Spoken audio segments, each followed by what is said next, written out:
하나님께서 사람들을 구원하시는 과정을 우리가 이제 구원의 경륜이라고 부릅니다. 흔히 쓰는 표현은 아니죠. 경륜이라는 말이 하나님께서 우리를 예정하시고 구원하시는 일체 과정들을 우리가 이제 구원의 경륜이라고 부르는데요. 하나님께서 사람들을 구원하시는 일은 참 신비로워요. 누구를 어떻게 구원하시는지 우리는 몰라요. 하나님께서 정하신 시간에 정하신 방법으로, 성경에서는 그걸 예정과 선택이라고 부르거든요. 또 은혜와 긍휼이라고 부르는데 하나님께서는 그런 방법으로 우리를 구원하십니다. 영원 전에, 우리가 주를 알기 전에 우리를 아셨고, 우리가 주를 알기 전에 우리의 잘못을 용서하셨고, 또 우리가 구원에 전혀 역할을 하지 못하도록, 구원의 시작과 끝이 온전히 하나님의 은혜 가운데만 이루어지도록 하나님께서는 구원의 역사를 이루셨습니다. 그래서 우리가 구원을 받았다고 할 때 그 구원에 대해서 자랑할 수 있는 사람이 아무도 없습니다. 은혜로 구원을 받았기 때문인데요. 이방인들이 유대인들을 멸시할 것도 없고, 또 유대인 그리스도인들이 이방인들을 멸시할 것도 없고, 우리가 이 로마서 11장에 보면은 주로 문제가 그거였잖아요. 이방인 그리스도인들이 구원을 받고 나서 유대인들을 향해서 아주 굉장히 조롱하는 말을 했거든요. 우리는 구원 받았는데 니들은 구원 못 받았지, 니들이 예수 십자가에 못 박았지, 그래 니들은 벌 받아, 이런 식으로 얘기할 때 사도 바울이 얘기하기를 그렇지 않다. 그들도 하나님에게 은혜를 받아서 그들 중에 상당수가 하나님 앞에 돌아오는 은혜가 있을 것이다. 그러니 너희들은 원래 이방인이었던 사람들이 하나님께 은혜로 구원받았으니 제발 구원의 은혜를 자랑하지 말라고 했습니다. 그래서 먼저 구원받았던 사람, 신앙생활 오래 했다고 자랑할 것도 없어요. 하나님께서 먼저 신앙생활 하도록 기회를 주신 것뿐이에요, 나한테. 그렇다고 늦게 신앙생활하는 사람이 꼭 나보다 못하다는 건 아닙니다. 성경에는 먼저 된 사람이 나중된 자고 나중된 자가 먼저 된다는 말이 있어요. 나중에 신앙생활하는 사람이 더 잘하는 경우도 수두룩합니다. 그런 신앙생활을 오래 했다고 자랑할 것도 없고, 또 어느 민족에 속했다, 우리는 유대인이다, 우리는 한국에 속했다, 이런 식으로 해가지고 있던 자기의 민족주의적 감정을 가지고 다른 사람들을 폄훼하는 것도 옳지가 않습니다. 저는 특히 이제 우리 20세기, 21세기에 들어오면서 우리나라 그리스도인들 내에서 민족주의적인 생각이 굉장히 강해요. 민족주의적인 생각이 강하고, 또 뭐 다른 나라에 대한 적대적인 감정도 굉장히 강하거든요. 그래서 일례로 제가 신학교 다닐 때였는데, 이제 친구 중에 하나가 이제 일본 선교사로 간다고 하니까 다른 친구 전도사님들이 어떻게 갈 나라가 없어 일본을 가냐는 거예요. 너 쪽발이냐고.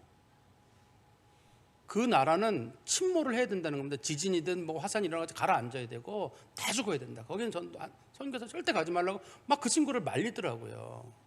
그게 왜 그러냐면 그때 그 시대에 사람들에게 민족주의적인 감정이나 일본에 대한 적대감이 있었기 때문일 거예요. 근데 하나님 앞에서는 민족 개념이 별로 중요하지가 않아요. 그 민족주의가 이게 강조되게 되면 잘못하면 수많은 사람들을 죽이는 일이 생기게 되잖아요. 우리가 잘 아는 사건 일례로 히틀러 당시에도 소위 그 순수한 게르만족을 주장했던 사람들이 유대인들을 많이 죽였거든요. 유대인들만 죽인 게 아니죠. 유럽 전체의 전쟁을 일으켜가지고 수천만의 사람을 죽였는데 그게 소위 민족주의에서 시작된 거고, 또 기독교인들도 거기에 부한애동해가지고 기독교인들도 사람 죽이는 일 앞장섰거든요. 지나고 나보니까 그게 얼마나 잘못된 건지. 우리 사실 신앙인들에게는 어느 민족이냐 어느 종족이냐 별로 중요하지 않아요. 다 그리스도 안에서 하나고, 그리스도 안에서 모두가 선교의 대상이고 구원의 대상이어야지, 우리 민족에 대한 지나친 생각도 좀 버리시고 다른 민족에 대해서 지나친 정도의 비판의 마음도 저는 성도님들이 좀 버리셨으면 좋겠습니다. 그래서 유대인이 먼저 구원을 받을 수도 있고 이방인이 먼저 구원을 받을 수도 있고, 또 이 구원의 은혜가 우리에게서 유대인들에게 넘어갈 수도 있어요. 사도 바울은 넘어갈 거라고 얘기하거든요. 유대인에게 구원의 은혜가 있다가 이방인에게 넘어왔듯이 우리의 구원의 은혜가 우리에게서 유대인들에게 넘어갈 수도 있어요. 또 어떤 선교사들은 그런 말을 하죠. 우리나라가 구원의 은혜가 우리나라에서 동남아시아나 이런 나라도 얼마든지 넘어갈 수 있다. 우리나라 사람들이 안 믿고 그 사람들이 잘 믿고 있거든요. 그러면 하나님의 은혜가 그걸 넘어갈 수 있는데, 우리는 사실 그래서 하나님의 뜻이 어떻게 있을지, 우리나라에 얼마나 하나님의 은혜가 있을 것인지, 앞으로 이 민족 가운데 얼마나 많은 사람들이 구원의 자녀로 남게 될지 우리는 짐작도 못합니다, 사실은. 또 우리가 아주 뭐 모슬렘이라고 우리가 비판했던 사람들, 그 사람들이 더 많은 구원의 길로 이룰지 우리는 그것도 우리가 짐작할 수 없습니다. 하지만 분명한 건 하나님의 예정과 선택과 은혜라는 건 취소되지 않는다는 거. 하나님께서 한번 구원하신 백성들은 하나님의 뜻대로 구원하시고 하나님의 은혜로 구원한 거기 때문에 취소되지는 않아요. 그 사람이 뭐 교회를 좀 안 나온다든지, 뭐 그 사람이 뭐 어떤 행동이 좀 따르지 못한다든지 그렇다고 해가지고 하나님의 구원의 은혜가 취소되지는 않습니다. 하나님이 한번 선택하신 건 사실 우리가 예수 믿기 전에 선택하신 거거든요. 우리가 창조물로서 만들어지기 전에, 영원 전에 하나님이 우리를 그리스도 예수 안에 선택하신 것이지, 우리가 예수 믿는 믿음을 보고 우리들의 행함을 보고 그런 식으로 하나님이 우리를 선택한 적은 없습니다. 그렇기 때문에 우리는 이 구원의 문제에 있어서 모든 주권은 하나님께 있고 하나님께서 인도하신다, 그 사실을 우리가 인정하고, 또 뿐만 아니라 하나님은 절대 이 구원의 은혜를 취소하지 않는다. 그게 우리가 신앙생활하면서 가지고 있는 담대함이에요. 좀 부족하고 실수가 많고 때로는 신앙의 길에 떠나는 길이 많이 있다 할지라도 하나님은 절대 우리를 버리지 않는다. 이게 소위 이제 로마서 1장부터 11장까지 나오는 내용입니다. 요거를 바라보는 관점이, 그러니까 로마서 1장부터 11장까지를 바라보는 관점이 두 가지 정도의 관점이 있습니다. 제가 말한 조금 전에 이런 관점, 이걸 우리가 소위 이제 개혁주의적 관점이라고 하는데요. 개혁주의라는 말의 뜻은 원래 성경을 따라서 사는 사람들, 그게 개혁주의라고 합니다, 일반적으로. 그렇지만 우리나라에서는 주로 이제 장로교도들을 우리가 개혁주의라고 일반적으로 부르는데, 이렇게 저같이 오직 은혜로, 또 하나님의 믿음으로, 하나님께 주신 믿음으로 하나님의 예정과 선택 가운데 구원을 받습니다. 구원에 있어서 인간의 역할은 전혀 없습니다. 구원은 오로지 하나님의 작업입니다. 여러분들의 어떤 삶이 하나님의 구원의 역사에 영향을 끼치지 못합니다. 이렇게 제가 가르쳤습니다, 로마서를 정리하면서. 그렇지만 이거를 바라보는 다른 관점이 있습니다. 소위 우리가 그거를 이제 알미니안주의라고도 부르고, 또는 반펠라기안주의라고, 그 반이란 말이 그 반대하다의 반이 아니라 우리 왜 그 셈이라는 말 있잖아요. 반쯤 된다 할 때, 소위 그 반쯤 되는 펠라기주의라는 게 있거든요. 그 사람들은 뭘 주장했냐면, 하나님이 아무리 택하신 백성이라도 그 사람이 믿음 생활 제대로 안 하면 지옥 간다. 그 사람이 예수 믿다가 죄를 많이 저지른다, 그 사람 지옥 갈 수 있다. 구원에 있을 때 주도권은 하나님에게 있는 것이 아니라 우리에게 달린 것이다. 내가 어떻게 믿느냐, 어떻게 사느냐, 그거에 달린 것이지, 하나님의 예정과 선택이 있는지는 모르지만 설령 있다 할지라도 얼마든지 내가 거절할 수 있다라고 가르치는 사람들이 이제 이분들이 소위 감리교도들이나 성결교도들이 여기 속하거든요. 그렇다고 해가지고 모든 분들이 그런 게 아니라 그들의 가르침이 그렇다는 겁니다, 이게. 근데 여러분들이 그 중에서 어느 부분을 선택하는지는 모르겠어요. 각각의 본문들이 다 성경적 배경을 가지고 있거든요. 그렇지만 성경 전체의 틀로 봤을 때 하나님의 선택과 예정은 절대 흔들리지 않는다는 거, 하나님이 택하신 백성은 절대 버리지 않는다는 거, 설령 그 사람이 죄를 짓고 정말 윤리적으로 타락한 길을 가는 그 순간에도 하나님은 구원의 은혜를 절대 거두시지 않는다는 거, 그게 우리가 신앙생활을 안전하게 하는 것이고, 소위 우리가 그것 때문에 구원의 확신이 있냐 없냐를 우리가 지금 따지는 것도 그것 때문입니다. 그러면 여기까지 오다 보면 문제가 생기게 됩니다. 어떤 문제냐면, 그러면 기독교는 윤리가 없는 종교냐라고 물어보게 돼요. 목사님 말씀대로 다 하나님의 은혜로 예정과 선택으로 구원을 받았으면, 그러면 중간에 신앙생활하다가 교회 안 나오고 막 엉망으로 지내는 사람, 그 사람도 다 천국 가느냐? 저 사람 얼마나 많은 사람들을 죽이고 잘못된 일을 행했는데 저런 사람도 구원 받느냐? 목사님 말씀대로 구원에 있어야 인간의 역할이 없다고 하니까 결과적으로 사람들이 방종하는 게 아니냐, 신앙생활 제대로 안 하고 나는 어차피 구원 받았으니 막 살겠다, 이런 식으로 나오는 게 아니냐. 그러지 말고 차라리 너 그런 식으로 하면 지옥 간다, 당신 똑바로 안 살면 지옥 간다, 하나님이 얼마든지 너 버릴 수 있다, 이렇게 가르쳐야 되는 거 아니냐, 이렇게 얘기하시는 분들이 있으실 거예요. 그분들은 소위 이게 기독교라고 하는 종교가 구원에 있어의 역할이 윤리에 있어서의 인간이 어떻게 살아가느냐, 얼마큼 깨끗하냐, 얼마나 거룩하느냐, 소위 믿음이라고 하는 가치보다도 그걸 또 소중하다고 여기는 거거든요. 근데 그럼 기독교는 윤리가 없느냐? 윤리가 없는 게 아니죠. 기독교가 가지고 있는 윤리는 소위 개혁주의 윤리라고 하는 거는 너는 이것을 행해라 라고 하는 게 아니라, 하나님의 은혜를 받았으면 그 사람에게서 저절로 하나님의 은혜와 역사가 변화로 나타나는 거예요.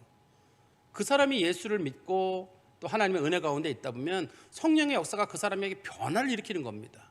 그래서 그 사람 속에서 변화가 나타나는 거예요.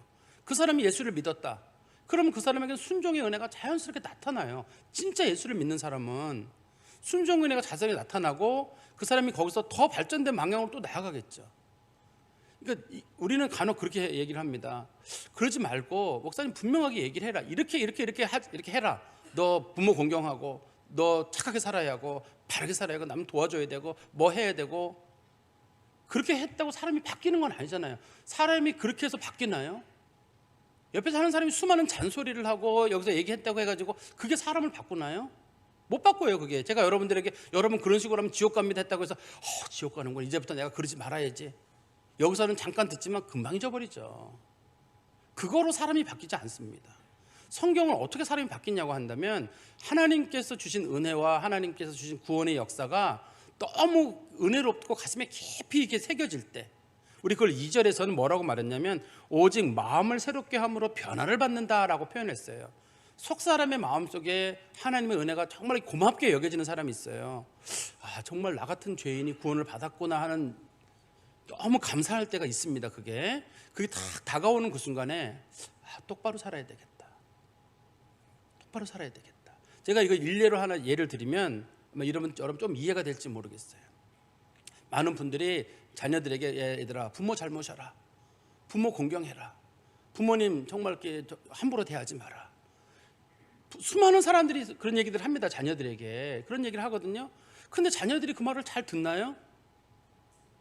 그런데 그 자녀들이 부모 말을 잘 듣는 경우는 어떤 경우냐면 어느 날 내가 가만히 앉아있다 생각해 보니까 내가 어렸을 때부터 부모님이 내가 똥오줌을 싸도 날 챙겨주고 내가 학교 갔다 오면 음식을 챙겨주고 밥 먹었냐 물어보고 옷 사주고 이불 덮어주고 아프면 끌어안고 잠 안 자고 그게 너무 고마운 거예요. 어느 날 마음속에 세상의 사람들은 나를 다 버려도 내 부모는 끝까지 내 편이 될 것 같은 거예요. 그때 마음에 감동을 받은 사람이 잘해야 되겠다 그런 마음이 우러나는 사람이 있거든요. 그러면 그 사람은 그때부터 부모에게 용돈을 보내라, 부모 어떻게 해라 그런 건 들따른다 할지라도 그때부터는 그 사람이 부모를 대하는 태도가 달라요. 근데 물론 그 사람의 행동의 변화는 늦게 나타날 수 있습니다만 마음속에서 이미 변화가 나타나가지고 내가 잘해야 되겠다. 성경에서 말하는 변화는 윤리와 변화는 그렇게 시작되는 거예요. 뭐뭐 해야만 한다는 소위 정언 명령이라고 그러는데 그런 걸 가지고 사람을 바꾸는 게 아니라 하나님의 은혜 가운데 감동을 받은 사람이 내가 하나님 앞에 잘해야 되겠다. 하나님이 너는 성도인데 왜 그러면 안 돼? 이렇게 하는 게 아니라 내가 성도지. 내 말 한마디가 하나님의 얼굴에 먹칠을 할 수도 있고 하나님의 영광을 드러낼 수도 있고 내가 적어도 하나님의 영광 가리지는 말아야 되겠다. 이런 마음이 생기는 것, 그게 소위 우리가 이제 속사람의 변화고, 그게 소위 말하는 이제 소위 그 기독교의 윤리의 기본적인 원칙입니다. 그 사람이 예수를 믿으면 그 믿음으로 말미암아 그 사람의 마음속에 변화가 일어나게 돼요. 내가 순종해야 되겠다. 이제는 그렇게 살지 말아야 되겠다. 그러니까 믿는 사람이 순종을 안 할 수 있느냐? 그럴 수는 없어요. 믿음이라는 말과 순종이라는 말이 붙어 있는 말이에요. 정말 하나님을 믿는 사람, 믿음의 깊은 단계로 들어간 사람은 하나님 말씀에 순종한다는 게 이미 연결되어 있는 하나의 약속과 같은 거예요. 그래서 반드시 그 사람이 예수 믿고 변화의 삶을 살고 순종의 삶으로 나아갈 수 있도록. 그렇지만 그게 이제 쉽지가 않아요. 잘 안 변하기 때문에 반드시 나타나야 되지만 늦게 나타나기 때문에 오늘 본문에서도 보면은 너희 몸을 하나님이 기뻐하시는 거룩한 산 제물로 드리라 이렇게 표현을 쓰잖아요. 드리라라는 명령형을 쓰는 이유는 너 하나님 앞에 마음의 감동으로 변화가 되지만 너의 마음의 결단도 필요하다. 그래, 똑바로 해야 되겠다는 마음의 결단도 있어야지. 만약에 이것이 명령형으로 안 돼 있으면 이럴 거예요. 예수 믿는 사람은 자연히 변화됩니다. 걱정하지 마십시오. 하나님 바꾸시면 이렇게만 돼 있을 텐데 그렇게 하지 않고 우리들의 결단을 촉구하기 때문에 너희 몸을 하나님이 기뻐하시는 거룩한 산 제물로 드리라. 이런 식으로 이제 명령형으로 이 말씀을 기록하고 있다는 거죠. 근데 이 말씀을 보다 보면 우리가 읽기 시작합니다. 12절에 보시면 그러므로 형제들아 내가 하나님의 모든 자비하심으로 너희를 권하노니, 내가 너희를 권한다고 말하지 않고 그 앞에 하나님의 자비하심으로 너희를 권한다 이런 표현을 쓰잖아요. 당신 하나님 앞에 은혜 받은 사람 아니냐, 못 받을 은혜, 받지 못할 구원 하나님이 당신에게 다 준 거 아니냐, 너는 하나님의 은혜가 얼마나 큰지 알고 있지 않느냐, 그 은혜를 알고 있는 너에게 내가 얘기를 한다는 뜻이에요. 은혜 알지 못하는 사람한테는 얘기가 아무 소용이 없거든요. 그리고 너희 몸을, 우리 마음 같아서는 너희 몸이란 말 대신에 너희 삶을 하나님께 드려라, 그러면 좋을 것 같아요. 우리 표현으로는. 그렇지만 성경은 삶이라고 말하지 않고 몸이라는 표현을 썼어요. 몸이란 말은 구체적인 거거든요. 구체적이에요. 손을 드리고 발을 드리고 눈을 드리고 입을 드리고 너의 몸을 드려라는 쪽에, 삶이란 말은 추상적인 개념입니다. 삶은 추상적이에요. 그래서 삶을 드리란 말을 하면 사람들이 와닿지가 않아요. 그래서 몸을 드리라고 하는 이 구체적인 언어로 너희들의 몸을 하나님께서 기뻐하시는 거룩한 산 제물로 드려라. 그러면서 거룩하다는 말은 뭐냐면 하나님께서 거룩하시니 너희도 거룩한 거고, 그냥 내가 하나님 앞에 내 모습 이대로 드리는 게 아니라 우리가 있는 모습 그대로 나오지만 우리들의 삶의 변화된 모습을 가지고 하나님의 거룩하심을 가지고 나아가는 거거든요. 이 거룩하심이란 뭐냐면 우리 2절의 중간에 보시면 하나님의 선하시고 기뻐하시고 온전하신 뜻이 무엇인지 분별하는 거. 하나님이 뭘 원하시지, 나를 통해서 내가 어떻게 사는 게 하나님을 드러내는 것인가를 고민하고 그 삶으로 보여주는 거, 그게 성경에서 말하는 거룩함이에요. 그런데 거기서 보면 하나님 앞에 너희 몸을 거룩한 제물로 드리라고 말하지 않고 산 제물이라는 말이 들어있잖아요. 산 제물이라는 말은 삶이란 뜻이겠죠. 삶 속에서 드리라는 뜻일 거고, 제물이란 말은, 제물은 하나님 앞에 드리려면 온전한 거 드려야 돼요. 예를 들어서 손이나 다리가 없거나 눈이 망가지거나 그런 제물은 하나님이 안 받아요. 하나님 앞에 제물을 드릴 때는 손도 그대로 있어야 되고 다리도 이미 다 죽일 건데도 불구하고 그 제물이 온전한 형태로 드려야지만 제물이 되거든요. 아까 제가 말씀드린 몸을 드리란 말은 몸의 전부를 드리는 거지, 나는 발만 드리고 손만 드리고 입만 드리고 눈만 드리고 이런 식으로 하나님 앞에 드리는 건 아니란 뜻입니다. 그러면 하나님 앞에 전부를 드리는데 이 전부를 드리는 게 우리들의 삶의 전부를 드리는 거지 어느 한순간만 드리는 게 아닙니다. 평생을 두고 하나님 앞에 드리는데 그것이 뭐냐면, 다시 보세요. 너희가 드릴 영적 예배니라, 이렇게 표현했어요. 우리 몸을 하나님이 기뻐하시는 거룩한 산 제물로 드리는 게 이게 우리의 영적인 예배래요. 영적인이라는 말의 뜻이 여러 가지로 해석할 수 있습니다. 우리 성도들이 떠올리는 영적이라는 말, 영적 예배, 그러면 벌써 우리는 하나님은 영이시니 예배하는 자가 영과 진리로, 옛날 성경 아시는 분들은 신령과 진정으로 예배할지니라, 뭐 그런 거 떠올리기 쉬운데 여기서는 그런 거라기보다는 하나님이 원하시는 진짜 예배, 영어의 true라는 말 있잖아요. 정말 하나님 앞에 진짜 예배는 뭐냐? 하나님 앞에 우리 몸을 하나님이 기뻐하시는 산 제물로 드리는 거예요. 어디서 드리는 거냐면 2절에 보십시오. 너희는 이 세대를 본받지 말고, 우리가 살아가는 이 세상에서 세상 사람들처럼 살지 않고 거룩한 산 제물로 하나님 앞에 살아가는 것, 우리들의 삶이, 우리가 이 세상에서 살아가는 그 삶이, 그게 우리의 진짜 예배예요. 교회에서 드리는 예배, 예배의 일부분입니다. 이거 진짜 예배는 어디서 이루어지냐면 직장에서 이루어지고 학교에서 이루어지고 가정에서 이루어지는 거예요. 어떤 분이 예를 들어서 직장 생활에서 장사를 하는 분이다.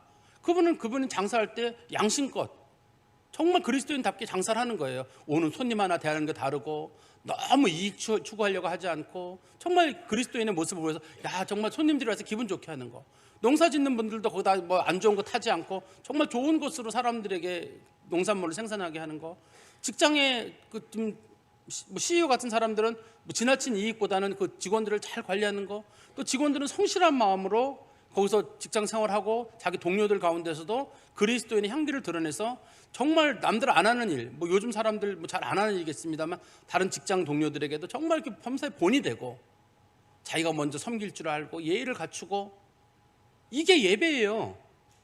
우리는 예배, 그래서 기독교가 조심해 줄 게 한 가지가 뭐가 조심스럽냐면, 우리가 왜 한때 유행했던 말 중에 그런 말이 있거든요. 예배의 감동에 빠져라, 그런 말이 있었습니다. 그래서 많은 교회들이 찬양을 부르고 막 열심히 소위 열렬한 예배를 드리거든요. 그러면 사람들은 무슨 생각이 드냐면 내가 예배를 드렸다, 이런 생각이 들어요. 왜냐하면 그 감동이 있었으니까요. 그렇지만 그건 아까 말씀드린 대로 예배 일부분이라니까요. 진짜 예배는 삶이에요. 내가 직장에서 그리스도인으로 사는 게 거기가 나의 예배당이에요. 내가 군인이다, 내가 근무하는 부대가 거기가 내 예배당이에요. 내가 무슨 직장 다닌다고 직장이 예배당인 거고, 또 가정도 마찬가지입니다. 내 가정이 예배당인 거예요. 거기서 내가 성도로서, 뭐 아내로서, 남편으로서 가족 식구들에게 정말 범사의 본을 보이려고 하는 거, 그게 예배인 거고, 또 학교 다닐 때도 마찬가지입니다. 다른 친구들은 다른 친구들을 따돌리고 뭐 공부 잘하는 친구 못하는 친구 갈라질 때에도 정말 예수 믿는 사람으로서 어려운 사람들을 도와줄 줄 알고 배려할 줄 알고, 야, 저놈은 진짜 예수 믿는 사람이다 라는 그런 얘기가 나올 수 있을 정도로 정말 약자의 편에도 쓸 줄 아는 사람들, 그게 그리스도인이에요. 학교가 예배당이에요. 근데 우리는 그게 싫으니까 일주일에 1시간을 정해가지고 나와서 여기서 예배 드리면서 나는 예배 드렸다. 근데 하나님이 원하시는 진짜 예배는 그런 것들이 아니잖아요. 우리가 정말 마음속으로 깊이 깨닫고 내가 이렇게 예배 드리는 게 아니라 이제는 내 삶의 자리에서 예배를 어떻게 드릴 것인가. 그러려면 우리가 구체성을 띄어야 되거든요. 몸이 예배로 드려지려면 구체성을 띄어야 되는데 내 눈이 범죄하지 않으려면 어떻게 해야 돼요? 내 눈을 하나님께 드리려면 눈으로 못 볼 건 보지 말아야죠. 눈으로 사람들 째려보거나 사람들을 내려보거나 헐기거나 그건 안 되죠. 하나님 앞에 내가 내 몸을 거룩한 산제물로 드린다고 하는 사람들이 그 눈을 가지고 사람들을 째려보고 사람들 멸시하고 그 나쁜 거 바라보고 나쁜 짓 한다? 안 되잖아요. 또 어떤 사람들이 내 입술을 하나님께 드립니다. 그 입술로 한 번 찬양하지만 한편으로 사람들을 멸시한다든지 욕을 한다든지 사람들을 비난한다든지 그런 말을 한다 그러면 그게 산제물이 되겠습니까? 안 되죠. 그것도. 내 입술을 드리려면 입술에서 나오는 말이 은혜로운 말들이어야죠. 손도 마찬가지입니다. 내 손이 이걸 가지고 좋은 일에 사용해야죠. 이걸 가지고 폭력을 휘두른다든지 사람들에게 해코지 한다든지 그런 데 사용할 게 아니라 남 돕고 내가 살아가는 일에 성실하게 사용하는 일이어야 될 거고, 팔도 마찬가지입니다. 갈 만한 데 가야고 못 갈 땐 가지 말아야죠. 그래서 저는 이 몸이라는 표현을 보면서 그래, 이거 그냥 단순하게 어떤 삶의 어떤 그런 거보다는 우리들의 모든 몸을 통해 가지고 한순간 한순간 바라볼 것도 제대로 바라보고 말하는 것도 제대로 하고 듣는 것도 조심해 듣고 이 손발도 정말 조심스럽게 움직이라는 하나님의 뜻이다 하는 저는 그런 생각이 듭니다. 말씀을 통해서. 이게 이제 첫 번째가 삶이 예배라는 거예요. 우리들의 삶의 모든 자리들이 예배라는 것입니다. 그리고 두 번째 3절에 보시면 내게 주신 은혜로 말미암아 너희 각 사람에게 말하노니, 사도 바울도 자기가 은혜를 받았고 자기가 하나님께서 받은 깨달음이고 성도들도 하나님께 받은 모든 것들이 다 은혜예요. 그렇기 때문에 마땅히 생각할 그 이상의 생각을 품지 말고, 이런 거는 무슨 말이냐면 합당하고 타당한 생각은 하는 건 좋은데 그 이상의 생각은 하지 말라는 말입니다. 그 이상의 생각을 하지 말라는 말은 자기 자신을 너무 과대평가하거나 자기 자신을 너무 과소평가하지 말라는 얘기예요. 과대평가한다는 말은 무슨 말이냐면 자기 자신을 사람이 과대평가하게 되면요, 다른 사람 전부 다 하찮아 보입니다. 여러분 스스로가 여기서 제일 높은 사람이 생각되는 거예요. 그러면 저런 게 목사야, 저런 게 장로들이고 저런 게 권사고 저런 게 집사고, 마땅히 생각할 바를 하는 게 아니에요. 그 사람은 자기 자신이 제일 높거든요. 어떤 사람들은 너무 자기를 자신 낮춰가지고 나 같은 게 뭘, 이것도 또 옳지 않고요. 그러니까 마땅히 생각할 바를 정상적으로 생각하는 건데, 어떻게 생각하냐면 여기 나오죠. 오직 하나님께서 각 사람에게 나눠주신 믿음의 분량대로 지혜롭게 생각하라. 믿음의 분량이라는 말을 많은 분들은 믿음이 양이 있다고 생각하는 분들이 계세요. 누구는 믿음이 크고 누구는 믿음이 작고 누구는 믿음이 많고 누구는 믿음이 적고, 하나님이 주시는 구원의 은혜와 믿음은 다 똑같아요. 동일한 분량이 적용이 되는데 그것이 믿음으로 역사하려면 성령의 충만함이라는 게 거기에 작용을 하면 그게 역사를 하는 경우는 있습니다만 믿음의 양은 다 똑같습니다. 그래서 여기서 믿음의 분량이란 말은 성도들은 다 똑같이 믿음을 받았으니 내가 성도답게, 이런 뜻이에요. 믿음의 분량이라는 말이 성도답게 정말 정상적인 생각을 하고 정상적인 판단을 내리는데, 어떤 문제와 관련이 되냐면 4절에 보시면 우리가 한 몸에 많은 지체를 가졌으나 모든 지체가 같은 기능을 가진 것이 아니니 이와 같이 우리 많은 사람이 그리스도 안에서 한 몸이 되어 서로 지체가 되었느니라. 교회는 하나의 공동체예요. 하나를 꿈꾸거든요. 그렇지만 달라야 돼요. 사람이 달라야 됩니다. 근데 많은 분들이 사람들을 자기에게 맞추고 싶어 해요. 우리 교회가 이런 방향으로 나아가야 된다. 왜 우리 교회는 이런 방향으로 나아가지 않느냐? 난 우리 교회가 왜 이런 일로 하지 않는지 모르겠어. 우리 교회가 선교를 더 많이 해야 돼. 우리 교회가 구제를 더 많이 해야 돼. 우리 교회가 찬양을 더 많이 해야 돼. 우리 교인들끼리 더 많이 해야 돼. 누구 말을 따를까요? 서로 다른 의견을 내고 계신데 제가 어떻게 할까요? 저런 마음은 그럴 거예요. 가위바위보 하신 다음에 서로 이긴 분이 한 말씀 하십시오. 제가 그분 따르겠습니다. 아마 저는 우스갯소리에 그렇게 말할 거예요. 그런데 그런 얘기를 하시는 분들은 뭐냐면 하나님은 다 다른 달란트를 줬단 말이에요. 다른 달란트를 줬기 때문에 그 사람은 그 사람의 영역이 있고 나는 나의 영역이 있는 거예요. 나의 영역이 있는 건데 우리는 전부 다 나랑 똑같은 걸 만들려고 하는 거예요. 똑같은 걸 만들려고 하니까 결과적으로 뭐가 되냐면 이 발이 여러 개가 있는 사람, 손이 여러 개가 있는 사람, 눈이 여러 개가 있는 사람이 되는 거예요. 사람 몸에는 신체 기관이 여러 개가 있잖아요. 그렇죠? 하나님은 발은 2개만 만들어 놓으셨고 손도 2개만, 눈도 2개, 그러나 귀 2개, 코는 하나, 이런 식으로 하나님이 만들어 놓으실 때 이유가 있지 않겠어요?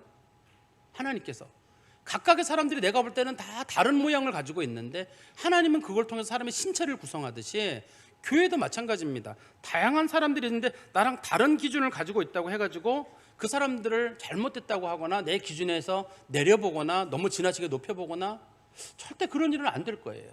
간혹 교회에 보면 그런 일이 있어요. 어떤 거냐면 어떤 분들이 이제 교회 봉사를 하는데 우리 교회에서 힘든 일 중에 한 가지가 이제 주방에서 사실 봉사 중에 힘든 일 중에 한 가지입니다.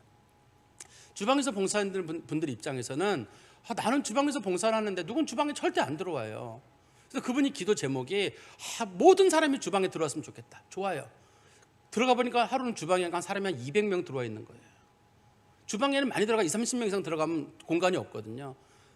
그분 소원대로 200-300명 들어가 서로 등만 딱 대고 서가지고 움직이지도 못하고 자기가 원하는 건 정말 모든 사람이 들어와서 일하길 바랬는데 그렇게 들어오면 안 돼요. 몇 명만 들어와야 돼요. 힘들더라도 서로 움직이려면 몇 명만 들어와야 되고 그랬을 때 하나님이 나를 손으로 사용하시는구나, 나를 발로 사용하시는구나 이렇게 이해를 하고 받아들여야지 나는 일하는데 저 사람은 일도 안 한다. 저 같은 경우는 순수하게 입으로만 일을 하거든요. 얼마나 음식이 맛있는지요. 얼마나 수고하셨는지 집사님 수고하셨습니다. 그 한마디로 저는 그분들을 위로하고 서로 격려하는데 누군가가 저한테 왜 목사님 말만 하시고 안 들어오십니까? 제가 들어가면 여긴 누가 또 서요. 그런 것처럼 여기 서야 될 사람이 있고 거기 들어가서 일할 사람이 있는데 하나님은 다양성을 둬놨어요. 다 달라요. 근데 많은 사람들이 마땅히 생각할 바 이상을 생각한다는 건 뭐냐면 교회가 똑같았으면 바라는 거예요. 다 내 생각 같았으면 좋겠고 내가 원하는 방향으로 왔으면 좋겠고 내가 원하는 방향으로 가면 안 돼요. 하나님이 다양하게 세워놓은 거는 하나님이 원하시는 방향으로 교회가 가라는 뜻이지 우리가 원하는 방향으로 교회가 가서는 절대 안 됩니다. 그러니까 교회의 분쟁이라고 하는 것이 왜 생기냐면 나를 기준으로 보기 때문에 그래요.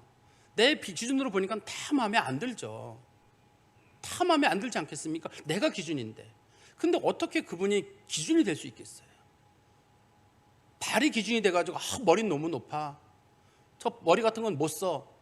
왜 발이 기준이 돼야 되고 왜 머리 입장에서는 저 발에는 냄새가 나는데 발은 못 써. 그렇게 기준을 어떻게 정해요? 발은 발의 역할이 있고 손은 손대로 머리는 머리의 역할이 있듯이 다른 사람들을 절대 폄훼하거나 비난하거나 과대평가하거나 또 자기 자신에 너무 내려보거나 그런 것도 옳지 않은 일입니다.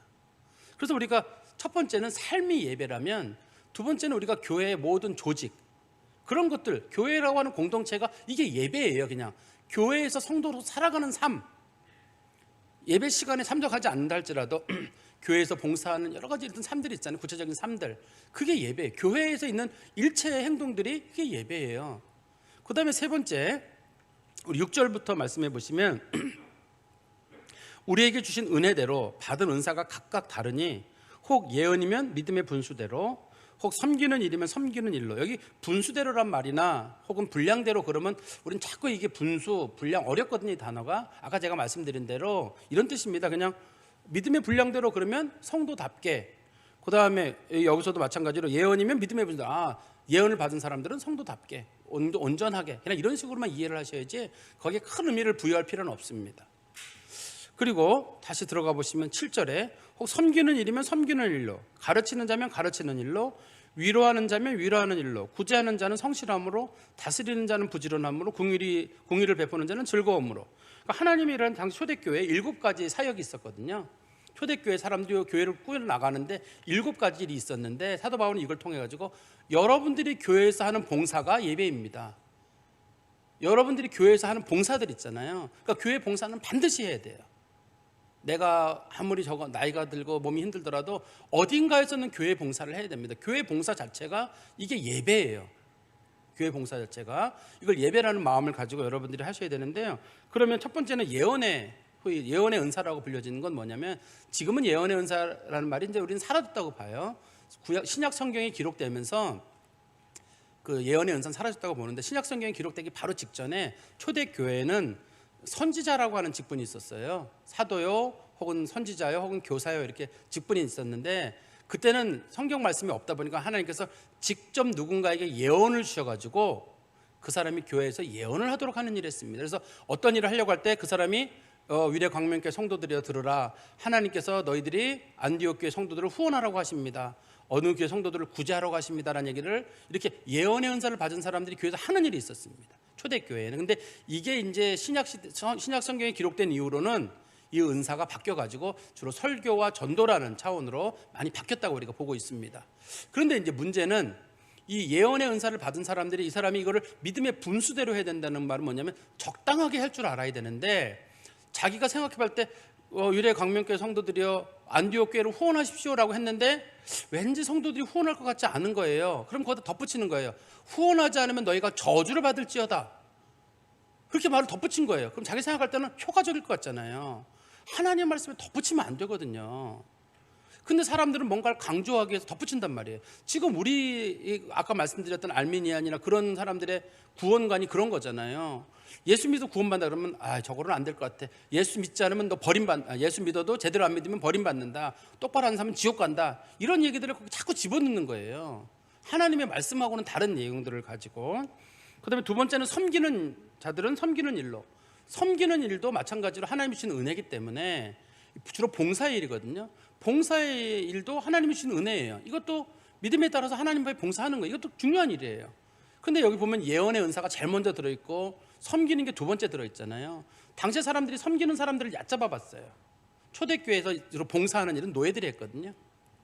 노예들하고 여자들이 했는데 사람들이 그런 사람들에 대해서는 아주 얕잡아 보는 일이 있었거든요. 사도 바울은 얘기하기를 그렇지 않다. 교회에서 봉사하고 섬기는 사람들, 이 사람들도 굉장히 높은 위치에 있다.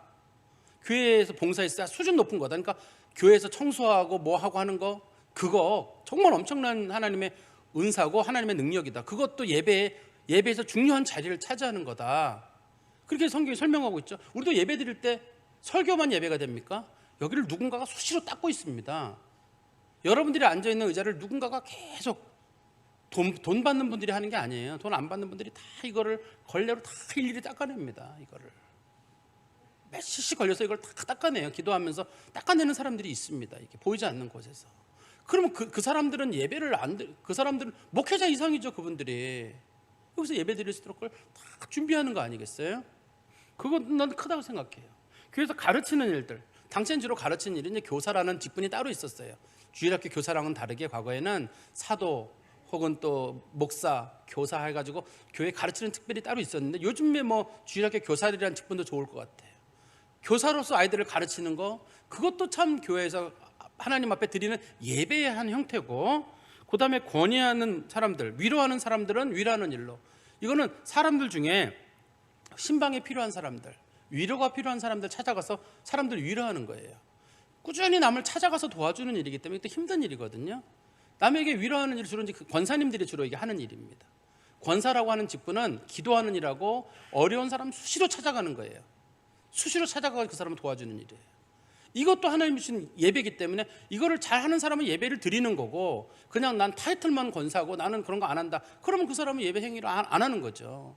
그냥 주일날 한 번 드리는 거로 예배 행위를 다 했다라고 생각할 겁니다. 그리고 구제하는 사람들은 구제하는 사람들은 성실함이라고 되어 있지만, 이거 원문의 단어를 잘 보시면 자발적으로라고 되어 있어요. 남 구제하는 일 할 때 정말 즐거운 마음으로 자발적으로, 이런 식의 뜻일 거예요. 그래서 누군가를 구제하는 일 참 쉽지 않은 일이거든요. 이것도 마찬가지로 정말 이 사람이 자발적으로 누구 도와주고 힘든 사람이 있으면 찾아보고 하는 일들도 이거 교회가 꼭 해야 되는데, 그것도 예배고, 그 다음에 부지런함으로 사람들을 다스리는 사람들, 교회를 다스리는 사람들은 교회 중직자들이겠죠. 그런 사람들은 정말 부지런하게 게으르지 않고 열심히 하나님의 일을 열심히 하는 것도 예배예요. 그리고 맨 마지막에 보시면 긍휼을 베푸는 자는 즐거움으로. 긍휼을 베푼다는 말은 당시에 병든 사람들, 또 마음이 상한 사람들을 정기적으로 도와주는 일, 교회가 했던 일이거든요. 그런 사람들 잘 찾아가서 자꾸 도와주고, 또 마음으로 위로해주고, 또 필요한 물품들도 사주고, 이게 교회가 했던 일이에요. 이게 초대 교회가 했던 일이 다 예배입니다. 그래서 하나님께서는 우리들에게 각각의 달란트를 줘가지고 각 사람이 자기의 자리에서 하나님을 섬기도록. 우리는 요즘 그거를 이제 삶의 자리란 말을 자주 쓰죠. 원래 삶의 자리란 말이 약간 신학적인 용어입니다. 원칙적으로는 독일 사람이 썼던 지침 레벤이라고 하는데요. 우리들의 삶의 소위 자리들, 우리가 현재 살아가는 이 삶 자리 가운데서 우리가 어떻게 하나님을 섬기느냐. 하나님은 각각의 은사를 줘가지고 우리들을 섬기게 만들어놨는데, 혹시 이 교회를 하다 보면 정말 눈이 밝은 사람들이 있어요. 교회의 단점이 보이는 분들이 계십니다. 어떤 교회든 단점이, 예를 들어서 우리가 지금 이 등불이 한 100개쯤 된다고 하면 우리가 볼 땐 다 똑같잖아요, 이 불빛이. 그렇지만 그 불빛을 잘 조명 관련 일을 하는 전기하는 분들이 보면 불빛이 밝기가 달라 보일 거예요. 우린 다 똑같은데. 그러면 불빛이 달라 보이는 분은 가가지고 누군가에 저 불빛이 다른데 저 불빛을 바꿔라, 그렇게 말해야 되나요? 내가 가서 바꾸면 돼요. 그게 잘못됐어요. 불빛 밝기가 다르면 내가 가서 바꾸면 되는 일이지, 왜 저 교회는 저렇게 불빛이 100개 중에 하나가 흐리니까 난 저 교회랑 꼴 보기 싫어가지고 자꾸 예배 시간마다 시험 드는데 왜 목사님들은 안 바꾸고 관리 집사님은 뭐하니, 이렇게 아니라 그게 안 보여서 못 바꾸는 거예요. 제 눈엔 똑같아요, 다 이게. 제 눈에 티가 났으면 제가 바꾸죠. 똑같아요. 그렇지만 누군가의 눈에는 이게 성에 안 차거든요. 그러면 그분은 직접 나서서 이걸 바꾸면 되는 일이에요. 또 주차도 마찬가지입니다. 교회 주차가 마음에 안 든다. 그러면 내가 봤을 때 내가 하면 잘할 것 같잖아요. 그러면 한 번만 가서 도와주면 되는 일이에요. 근데 우리는 활동을 하고 싶지 않대, 말만 하고 싶죠. 고치라고 말만 하고 싶은데, 이렇게 생각해 보시면 돼요. 어떤 교회가 사랑이 없는 교회다 할 때 왜 사랑이 없는 교회냐면, 다른 사람들은 잘 못 느끼지만 내가 사랑이 없다고 여기는 건 내가 사랑을 하는 게 어떤 건지 아는 사람이에요. 나는 내가 원하는 건 사랑이 많은 교회거든요. 그러면 내가 사랑해야 되는 거예요. 다른 사람들은 사랑이 있는지 없는지 몰라요. 사랑이 없다고 여기는 그 사람만 알고 있는 거기 때문에 그 사람이 사랑하면 되는 일이에요. 그리고 교회가 누가 봤을 때 지저분하다고 하는 분이 계실 거예요. 보통 사람들의 눈에는 안 보입니다. 그분이 눈이 날카로운 분이기 때문에 그분이 가서 쓰레기를 줍거나 그분이 청소를 하면 돼요. 이렇게 조금씩 보면 다른 사람 교회가 너무 지저분하다 그럴 게 아니라 내가 고치면 돼요. 또 이건 제가 우스갯소리를 말씀드리는데, 간혹 어떤 분들 보면은 이번 주는 국수 몇 년 정도 애가 있어. 국수가 싱거워. 다음 주는 국수가 또 짜. 이번 주는 국수가 맛있었다, 없었다, 이런 얘기를 하거든요. 전 똑같아요, 맛이. 간혹 사람들이 목사님 어떠셨어요? 맛있죠? 그러면 예. 짜죠? 네. 싱거웠죠? 네. 똑같아요. 구분이 잘 안 돼요. 저는 맛의 구분이. 다 맛있어요. 근데 어떤 분 중에 그게 짜고 맛있고 그걸 볼 수 있는 고급 미각을 가진 분이 계시거든요. 그분이 들어가시면 돼요. 그분이 들어가서 교회의 수준 높은 음식을 만들어 주시면 돼요. 누구도 말할 수 없는 깊은 거를. 그런데 나는 들어가지는 않으면서 그 맛을 잘 못 내는 사람한테 가가지고 왜 이번 주는 싱겁고 짜고, 그런 얘기를 우리가 꺼내냐는 거예요. 그럼 뭐가 되냐면 결국 그 사람이 시험에 들 거 아니겠어요? 시험에 들고 실족하고 낭망하고 타신 주방에 들어가기 싫고, 그러면 결국 교회는 국수가 없어지게 되고 낭망하게 되는 거예요. 이렇게 하나님께서 우리들에게 뭔가를 보이게 해주셨다는 말은 내가 그 달란트를 가진 거예요. 비판이 나쁜 것만은 아니거든요. 비판을 하면 그걸 가지고 내가 건설적인 방향으로 제안을 하면 되잖아요. 국수가 저거 하다 그러면 공식적인 레시피를 잘 만들고, 이번에는 좀 어떻게 좀 짰는데 소금 양은 어떻게 해야 되고 서로 이렇게 얘기를 나눠주고 지혜를 주면 충분히 더 전 좋은 방향으로 나아갈 수 있다고 생각합니다. 또 저는 말씀을 마지막으로 결론해서 말씀드리면, 우리가 하나님의 은혜로 구원을 받은 사람들이거든요. 그 은혜를 어떻게 갚느냐, 그게 우리 그리스도인들의 윤리의 기준이에요. 로마서가 12장부터는 그리스도인의 윤리를 다루고 있습니다. 믿음 얘기를 하다가 이제는 어떻게 살아야 합니까? 라는 문제에 얘기를 하거든요. 첫 번째가 여러분 삶의 자리가 예배입니다. 여러분 직장 예배당이에요. 그리고 여러분들의 학교 예배당이에요. 여러분들의 가정 예배당이에요. 예배당에서 소리 못 지르잖아요. 예배는 나쁜 일 못 하거든요. 예배당에서는 다 거룩함 보이려고 우리가 그렇게 하잖아요. 제가 언제 우스갯소리 그런 얘기했어요. 성도들이 저 목사님 저 사람들 위선적이라고. 전 위선적인 게 좋아요. 집에서나 여기서나 똑같이 나쁜 사람인 것보다는 여기서만이라도 깨끗한 게 좋아요. 그게 훈련이 되고 그러면 돼요. 저 사람 목사님 뭐 뒤에서 그러면 어때? 앞에서만 안 그러면 되지. 고쳐지면 되는 거니까. 뒤에서도 그렇고 여기 와서까지 그러면 어떻게 해요? 고쳐져 나가는 거예요. 고쳐져 나가면서 삶의 모습들이 바뀌어져 가는 거니까. 저는 그래서 우리들의 삶의 자리들을 바꿔 나가는데 교회에서 예배드리는 것도 중요하고, 나가서 우리 삶의 자리를 교회라고 생각하고 거기 가서 여러 모양으로 봉사하면 되잖아요. 꼭 잊지 마세요. 직장에서도 예수 믿는 사람이어야 되고, 또 가정에서도 그렇고, 또 학교에서도 그렇고, 여러분들이 사는 모든 자리가 그랬으면 좋겠어요. 두 번째는 여러분들이 받은 달란트를 가지고 자랑하지 마라. 내가 누구를 평가하지 말라는 거예요. 내가 어느 기준에 서가지고 저건 잘한다, 저건 못한다, 우리 교회는 어떤 방향으로 나아가야 된다, 그러지 마시고 서로의 다름을 다 인정해 줘가지고 다 다른 사람들이 모여 있어야 진짜가 되는 거예요. 다른 사람들이 있어야지. 전부 자기 같다. 그러면 교회 안 돌아가요. 다 달라야 됩니다. 그걸 인정해 주는 게 필요하고요. 맨 마지막은 우리가 교회에서 성실한 봉사, 여러 가지 우리가 하나님의 은사를 받았는데 우리가 가지고 있는 봉사하는 거, 그거 예배예요. 예배란 마음으로 여러분들이 어느 자리에서든지 간에 봉사하시고, 여러분들의 삶을 하나님 앞에 거룩한 산 제물로 드린다는 마음으로, 그게 진짜 예배라는 사실을 마음에 두시고 사시기를 간절히 소망합니다. 기도하겠습니다. 하나님 아버지, 주님 은혜 감사합니다. 우리는 죄와 허물로 죽었던 자들이고 희망이 없던 사람들이며 좀처럼 고쳐지지 않는 사람들이고, 예수 믿고도 여전히 우리는 우리들의 고집대로 사는 사람들이지만 주께서 우리 가운데 역사하여 주셔서 우리를 구원 백성 삼아주시고, 또 우리의 허물을 탓하지 아니하시고 내가 너를 끝까지 지킨다고 약속하시니 참으로 감사합니다. 허물 덮어주신 것 감사하고, 용납해 주신 것 감사하고, 가려주신 것 또한 감사합니다. 하나님께서 우리를 사랑하신 것과 덮어주신 것들을 늘 기억하고 우리들이 잘못된 길로 가지 아니하고 바른 길로 갈 수 있도록 우리들의 삶 가운데서 하나님의 선하시고 온전하시고 기뻐하신 뜻이 무엇인지를 늘 드러내는 믿음의 성도들이 되게 하여 주시옵소서.